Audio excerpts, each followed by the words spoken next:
Hello guys, என்னோட name வந்து ஐஸ்வர்யா. இன்னைக்கு வந்து என்னோட பர்த்டே. என்னோட பர்த்டேக்காக நாங்கள் வந்து முத்துமலை கோயிலுக்கு வந்திருக்கோம். அந்த கோயிலை வந்து உங்களுக்காக நான் சுற்றி காட்டுறோம். கோயம்புத்தூரில் இப்படி ஒரு ஹிடன் ஸ்பாட்டா, இப்படி ஒரு ஜெம்மா அப்படிங்கிற மாதிரி ஒரு நல்ல ஒரு ஸ்பாட்டுங்க. ரொம்ப அமைதியான இடம். நான் இந்த கோயிலை ரொம்ப நாளாக சர்ச் பண்ணிருந்தேன். நிறைய பேர் சொன்னதுக்கப்புறம் சர்ச் பண்ணி போகலான்னு பிளான் பண்ணி, அப்புறம் நம்ம பாப்பாவோட பர்த்டேக்கே பிளான் பண்ணியாச்சு. அப்புறம் வந்தாச்சு. ஆக்சுவலாக இந்த மலை இப்படி ஏற ஏற நல்லா செங்குத்தாக இருக்குங்க. செங்குத்தாக மலை ஏற மாதிரி ஃபீல் ஆகுது. ஏதோ இதில் வந்து நடந்து வரவங்களாக இருந்தாலும் சரி, காரில் வரவங்களாக இருந்தாலும் சரி, பைக்கில் போகும்போதும் சரி, ஆக்சுவலாக நமக்கு ஏதோ ஒரு செங்குத்தாக ஒரு பெரிய மலையில் ஏற மாதிரி ஃபீல் ஆகுது. ஆனால் மலை ரொம்ப ஷார்ட்டு தான், சின்னதாக தான் இருக்குது. நம்ம நேரம் மேலே செங்குத்தாக இப்படி ஏறதுனால கொஞ்சம் நல்ல ஃபீல் இருக்குது. இது ஒரு பெரிய ஹில் ஸ்டேஷனில் ஏற மாதிரி. அப்படி ஹில் ஸ்டேஷனில் ஏற மாதிரி தான் ஃபீல் ஆகுது. தென் சைட்லேயும் பார்த்தா அந்த மாதிரி தான் ஃபுல்லாகவே நமக்கு ஒரு ஹில் ஸ்டேஷனில் இருக்க மாதிரி தான் இருக்கும். ஒரு நல்ல ஒரு பெரிய மலை தான் கொஞ்சம். அப்புறம் நல்ல ஒரு பீஸ்ஃபுல்லான ஏரியாங்க. நம்ம இந்த கூட்டன்னைக்கு வந்துட்டு நம்ம தமிழ் நியூ வந்திருந்தனால கொஞ்சம் க்ரௌடாக இருக்குது. இதுவே நம்ம ஃப்ரீ டைமில் வந்திருந்தோம்னா இன்னும் பீஸ்ஃபுல்லாக அமைதியாக இருக்கும். சுற்றி தென்னந்தோப்புங்க. சூப்பராக இருக்கும்.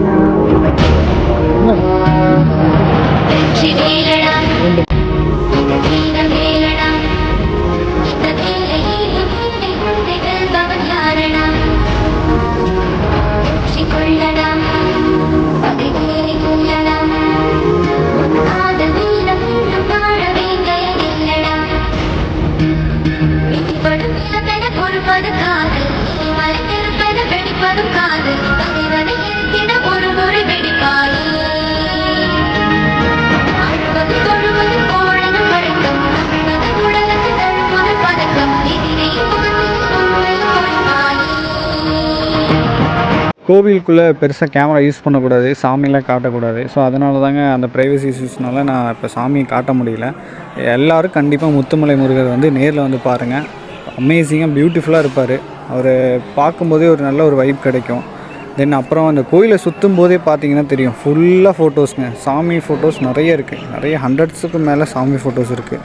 சாமி ஃபோட்டோஸ் மட்டும் இல்லை, கோயிலுக்கு வெளியே சுற்றி பார்த்தீங்கன்னா ஃபுல்லாக தென்னந்தோப்புங்க.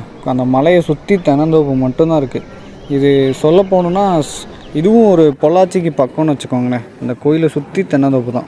அப்புறம் அங்கே இருந்த ஒரு பெரியவர்கிட்ட கேட்டோம், எதுக்காகங்க இந்த கோயிலுக்கு முத்துமலைன்ற நேம் வந்தது அப்படின்னு சொல்லி. அவர் ஒரு ஹிஸ்ட்ரி சொன்னார். முருகர் வந்து இந்த உலகத்தையே சுற்றி வந்தாருன்ற ஒரு கதை கேள்விப்பட்டிருப்போம். அந்த மாதிரி அவர் உலகத்தையே சுற்றி வரும்போது இந்த மலை மேலே அவர் போகும்போது அவரோட மயில் வாகனத்தில் போகும்போது கிரீடத்துலேருந்து ஒரு முத்து மட்டும் விழுந்திருக்குங்க. அந்த முத்தை இறங்கி அவர் எடுக்கும்போது கால் வச்சார். அப்போ அவர் கால் வச்சதுனால முத்துமலைன்னு பேர் வச்சிட்டாங்க.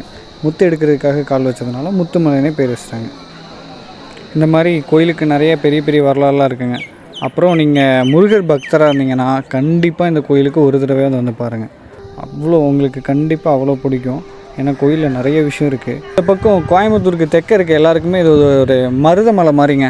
ஏன்னா பொள்ளாச்சி, கிணத்துக்கடவு, இந்த ஒத்தக்கால் மண்டபம், மலும்சம்பட்டி இந்த சைடில் இருக்க எல்லாருக்குமே இந்த கோயில் வந்துட்டு ஒரு பெரிய மருதமலை கோயில் மாதிரி. அவ்வளோ பெரிய கோயிலாக ஏன்னா இது பக்கங்க. மருதமலை கூட இது தூரம்.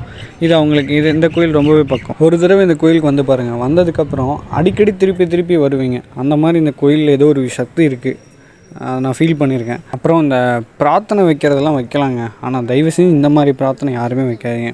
கோயிலை சுற்றி இந்த மாதிரி கல் வச்சு வீடு கட்டுறேங்கிற பேரில் கட்டுறேன்னு இந்த மாதிரிலாம் கட்ட வேண்டாம். இது மருதமலையிலையும் பார்த்துருக்கேன், நான் நிறைய கோயிலில் பார்த்துருக்கேன். இந்த மாதிரி யார் ஏதாவது கோயிலில் பார்த்தீங்கன்னா அந்த கோயில் நேமை மென்ஷன் பண்ணுங்கள். ஏன்னா இது நல்லாவங்க இருக்குது. கோயிலை சுற்றி சும்மா கல் வச்சுட்டே இருக்கீங்க. உண்மையாகவே ஆண்டவங்கிட்ட நேரடியாக கேட்டு பிரார்த்தனை வைக்கிறது நல்லது. இந்த மாதிரி கல்லை வச்சு நாங்கள் அப்புறம் அந்த கல்லில் வச்சு விளாண்டுட்டு இருந்தோங்க கொஞ்சம் நேரம். எல்லோரும் வீட்டை இடித்து விளாட்லான்னு முடியல. அப்புறம் நாங்களே தள்ளி விட்டுட்டோம். அப்படியே நம்ம பைக் எடுத்துகிட்டு கிளம்பலான்னு பார்த்தா காருங்கெலாம் நிறைய டிராஃபிக் ஜாம் பண்ணிட்டாங்க. ஏன்னா இங்கே கார் பார்க்கிங் இடமே இல்லை. ஆனால் காரை நிறுத்தலான்னு எல்லாம் காரை ஒன்றுக்கு ஒன்று பின்னாடி வந்துகிட்டே இருக்குது. ஏற்கனவே இடம்லாம் தெரிஞ்சு அங்கே பாருங்கள் அடுத்தடுத்த கார் மேலே ஏறிட்டு இருக்குது. அப்புறம் நம்மளும் சரி எப்படியாச்சும் பூந்து இறங்கியாச்சுங்க. சரி போகலாம் அப்படின்னு. எல்லோரும் கண்டிப்பாக வாங்க. முத்துமலை முருகர் உண்மையாகவே கொஞ்சம் சக்தி வாய்ந்த கோயில் தான். ஏன்னா நானே ஒரு தடவை இதுக்கு முன்னாடி வந்திருக்கேன். வந்ததுக்கப்புறம் என்னால் கண்டிப்பாக மறுபடியும் போகணும்னு நினச்சிட்டே இருக்கிறது, போக முடியல. ஆனால் அது ஒரு நேரமாக என்னமோ போக முடியாத ஒரு சுச்சுவேஷன்ஸ். இப்போ என்னமோ நல்ல நாளாக அமைஞ்சிருச்சுங்க. நம்ம பாப்பாவோட பிறந்தநாள் அப்படி நல்ல விதமாக மாற்றியாச்சு. அப்புறம் முத்துமலை முருகரை பார்த்தாச்சு. எப்படியோ சந்தோஷமாக கிளம்பிட்டோம் ரிட்டன்.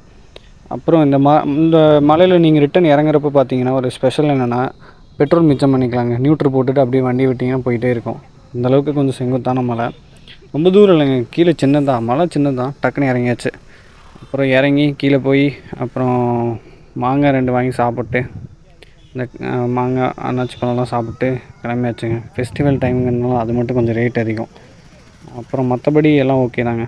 ஸோ எல்லோரும் டைம் இருக்கப்போ முத்துமலை முருகரை வந்து கண்டிப்பாக பாருங்கள். அப்படியே நம்ம ஆண்ட்ராய்ட் சிபி சேனலை சப்ஸ்கிரைப் பண்ணிக்கோங்க. நெக்ஸ்ட் விலாகில் பார்ப்போம்.